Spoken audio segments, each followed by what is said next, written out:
क्या आपने कभी ऐसे जीवों के बारे में सुना है जो इंसान नहीं, लेकिन उनसे कहीं ज्यादा ताकतवर, खतरनाक और रहस्यमयी हैं?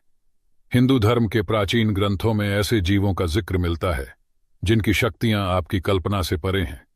ये सिर्फ कहानियों का हिस्सा नहीं, बल्कि हमारे जीवन के गहरे रहस्यों को समझाने वाले प्रतीक भी हो सकते हैं। आज के वीडियो में हम आपको ऐसे रहस्यमयी जीवों के बारे में बताएंगे जिनका उल्लेख महाभारत, रामायण और पुराणों में मिलता है। रावण। क्या आप रावण को केवल रामायण का खलनायक मानते हैं, या आप यह जानते हैं कि रावण एक महान विद्वान, तपस्वी और संगीत का अद्भुत ज्ञाता भी था? कहते हैं कि रावण में जितनी बुद्धि थी उतना ही अहंकार भी। उसने न केवल लंका को सोने से सजाया, बल्कि त्रिलोक पर राज करने का सपना भी देखा।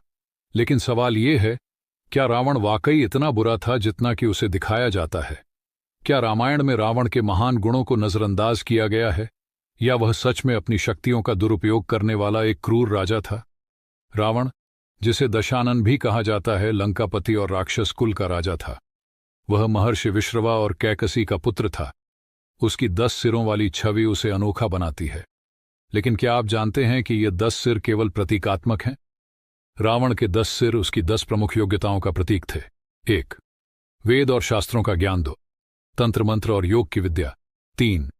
चिकित्सा शास्त्र। 4. वास्तुकला। 5. ज्योतिष। 6. संगीत। 7. युद्ध कौशल। 8. राजनीति। 9. कूटनीति। 10.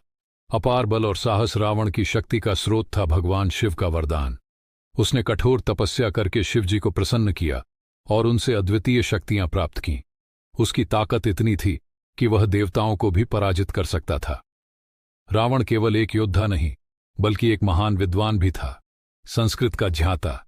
रावण ने कई ग्रंथों की रचना की, जिनमें रावण संहिता और शिव तांडव स्तोत्र प्रमुख हैं।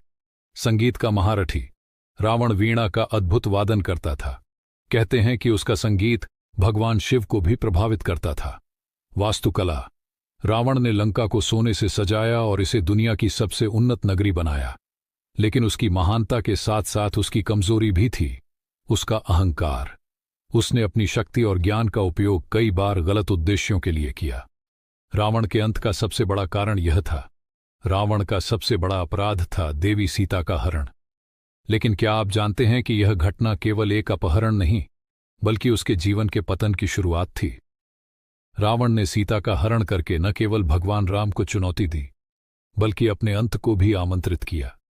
सीता को पाने की उसकी लालसा और अपने बल का अहंकार उसे अंधा बना चुका था। रामायण के युद्ध में रावण ने अपने परिवार और सेना को खो दिया। आखिरकार भगवान राम ने रावण का वध किया और अधर्म का अंत किया। क्या आप जानते हैं, रावण शिवजी का परम भक्त था। उसने शिवलिंग को लंका लाने की कोशिश की थी, लेकिन भगवान गणेश ने उसे छल रोक दिया।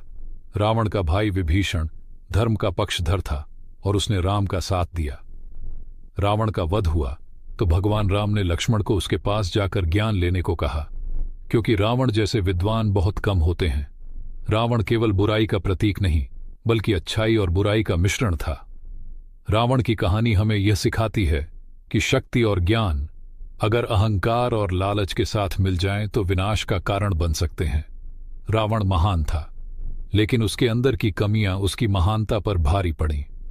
तो क्या हम रावण को केवल खलनायक मान सकते हैं, या उसे उसकी महानता के लिए भी याद करना चाहिए? यह सवाल आज भी प्रासंगिक है।